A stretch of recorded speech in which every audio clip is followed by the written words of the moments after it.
PM Takaichi के इस भारत दौरे पर, 3 दिनों के इस भारत दौरे पर इस मुद्दे का किस तरह से जिक्र होता है, इसे कैसे एड्रेस किया जाता है, ये देखने वाली बात होगी। गार्ड ऑफ ऑनर दिया गया है पीएम तकाइची को और उसके बाद प्रधानमंत्री नरेंद्र मोदी अपने कैबिनेट के सहयोगियों से उनकी मुलाकात करा रहे हैं। ग्रुप कैप्टन DK पांडे भी हमारे साथ मौजूद हैं।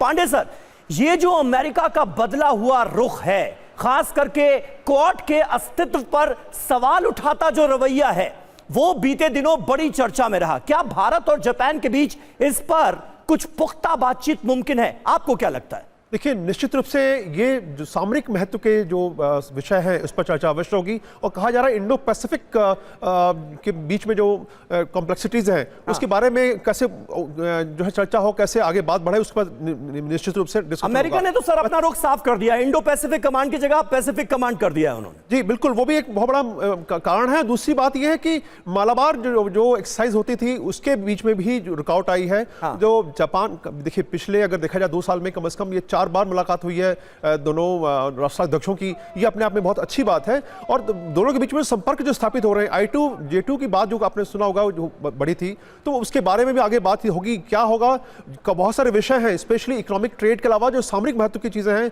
वो महत्वपूर्ण है, क्योंकि चाइना का जो अग्रेशन है वो लगातार बढ़ता जा रहा है। मजेदार चीज एक और है कि जापान का सबसे ज्यादा एक्सपोर्ट जो है वो चाइना को ही होता है, और दूसरा जो है अमेरिका भी है। हालांकि भारत, और मैं उसकी चर्चा भी कर दूं कि जो ट्रेड रिलेशन हमारे हैं 27.47 बिलियन डॉलर का हमारा ट्रेड होता है और 21 बिलियन डॉलर हम उनसे लेते हैं। और महत्वपूर्ण बात है कि 50,000 भारतीय कामगार जो है जापान में गए। तो इस प्रकार से भारत को बहुत महत्वपूर्ण महत्व मिला है जापान द्वारा। और सेमीकंडक्टर के फील्ड में, जो कि आने वाले समय में बहुत महत्वपूर्ण एलिमेंट होगा, कंपोनेंट होगा हमारे हर क्षेत्र में, चाहे वो सामरिक महत्व के हों या सामान्य सिविलियन लाइफ के।